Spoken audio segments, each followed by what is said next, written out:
everybody, it's Gary Vaynerchuk, and this is an exclusive episode of the Ask Gary V Show for Sales Kickoff Summit. Big shout out to the host, HireVue, and Sales Hacker. I'm super fired up, India.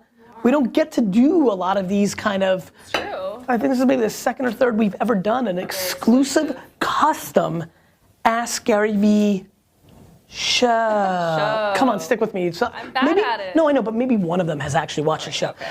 Show. Love it.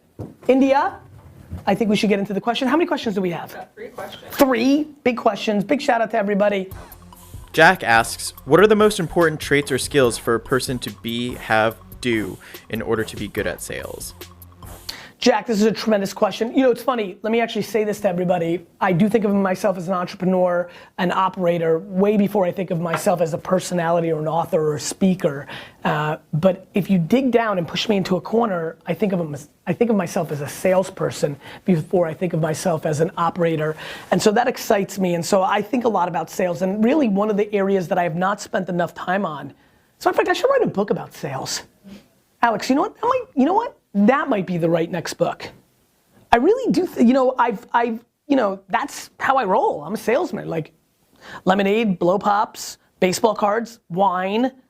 Then it became selling myself. Then it became B2B, selling a service. But anyway, sorry, Jack, you got me into the right mindset. This whole show's got me in the right mindset. Look, I think I'm a great salesman because I listen and I reverse engineer. I think the 2 biggest things that really work for me is you have to react to the other person. I have no romance about my sales pitch. I start, if they don't like it, I adjust. I'm a counterpuncher in the ring. It's much more Floyd Mayweather than it is Mike Tyson. Too many salespeople have their script or what they want to get off, and I don't care what they run through, and they're a bull in a china shop, and they go into a meeting, they start pitching, they can see the body language is crap, but they're not adjusting. That to me is a very poor salesperson.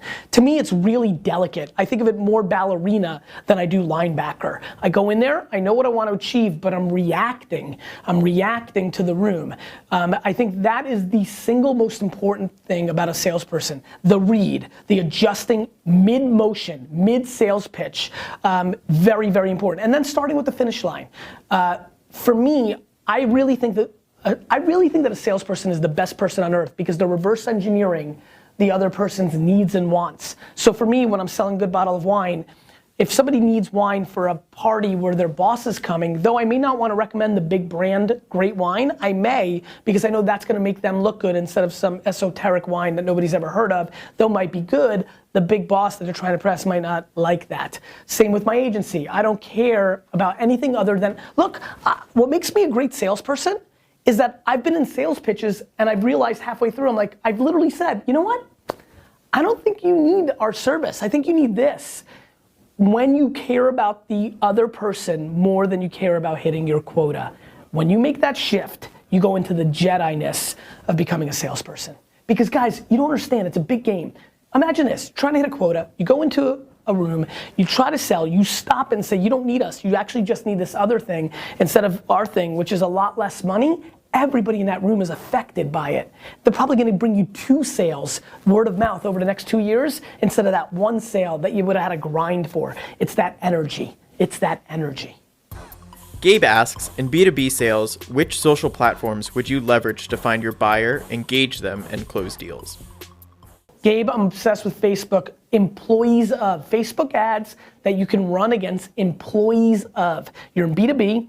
You want the CFO to buy your financial software. You want the CIO to buy your platform. You want an account manager to use your service. You can actually run ads on Facebook against employees of Boeing, employees of IBM, employees of Salesforce, employees of Ford Motor Company, employees of the government. You can run ads, and in that ad, you can start it with, does your CFO know? And and you've got the whole 1-minute video about your financial service, or it's written and it's a graph and there's some written copy. You can go long form on Facebook, people don't realize that.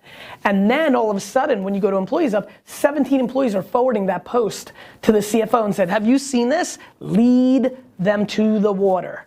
Facebook, employees of targeting, the best B2B execution in 2016. I bet you thought I was gonna say LinkedIn. Sorry. Max. Max. What are some stories of when you've been sold? And the reason I didn't say LinkedIn is this, my friends. I am a goddamn practitioner. I don't headline read. I don't get my advice from Business Insider or Ad Age. I execute. I wanted to say LinkedIn. I thought 2 years ago I'd say LinkedIn because I can even run ads against titles, CIOs. I don't even have to waste money on employees of. But LinkedIn has not come through for me or for you with the ad product the way I want to. And slowly but surely, if they don't be very careful, they're gonna lose the attention because everybody's just spamming each other. That's what B2B marketing has become and sales has become. You're spamming each other on LinkedIn. Spamming. All right. Sorry. Last one from Max. Max asks, what are some stories of when you've been sold to or sold to someone that you hate? And what are a few that you love? Maybe one or two from both sides. Yeah, I mean, look, I hate anything that's transactional on the first move. I love everything that's got a long-term mentality. I hate the sprint. I love the marathon. I hate trying to go to the bar and close that night, one night stand. I love the marriage. I mean, it's not super complicated. Every story I like. I love the story, and I tell the story a lot of me schlepping a case of white Zinfandel to an old lady during a snowstorm, during a busy time at the store, because it set the tone for the way I wanted to do business. It turned out to be a good customer service story, but I'm a salesman. My intent was that her grandson was gonna think I was super noble, and he was a rich guy on Wall Street, and he was gonna buy $1 million worth of wine at Wine Library. I'm always going for the second chess move. First chess move's boring, right? It's why you take people golfing. It's why you take people to the ball game. You're building actual relationship. Now that's relationship. I'm thinking 2 chess moves. I like going to Twitter, finding out who I'm trying to sell to in a B2B environment, finding out that they're a hockey fan, and then sending them, they're a Blackhawks fan, and sending them a Bobby Hull signed puck, which only costs $100, with a note attached saying, he was great, right? It's just like, because it wasn't giving them swag, it wasn't giving them a bottle of Dom P, it was you took the time to realize what they most care about in the world and you sent it to them. You know, it's about going to that pitch and punting it and saying you don't need us and having those 9 people recommend you for the rest of their goddamn lives because nobody on the other side of this camera in this conference right now ever did that. I have, and I've made money. Because to be a great all-time salesperson and be an anomaly, you've got to act like one. The reason I have all-time great sales stories is because I've done different shit. I don't know if they beep that out or not, let them figure that out. So what are my favorite stories? The ones that show me that the salesman's in it for life and they're deploying patience and cadence for life versus the people that are looking for it right then and there, trying to hit a number for their goddamn bonus so they get like a trip to Hawaii this quarter. Cool. You like that Hawaii thing, Stefan? Yeah. I got a giggle out of you, I like that. Guys, I hope you have a tremendous conference. As you can see, I got a little bit of passion when it comes to sales, and I hope I get to run into a bunch of you. Hit me up on Twitter anytime to follow up and tell me if you liked this video, if you hated it. It's Gary VEE, 2 silent E's. We'll talk about that another time. Gary VEE on Twitter. Say what's up, ask me a follow-up question. I wish you well, enjoy the rest of the conference.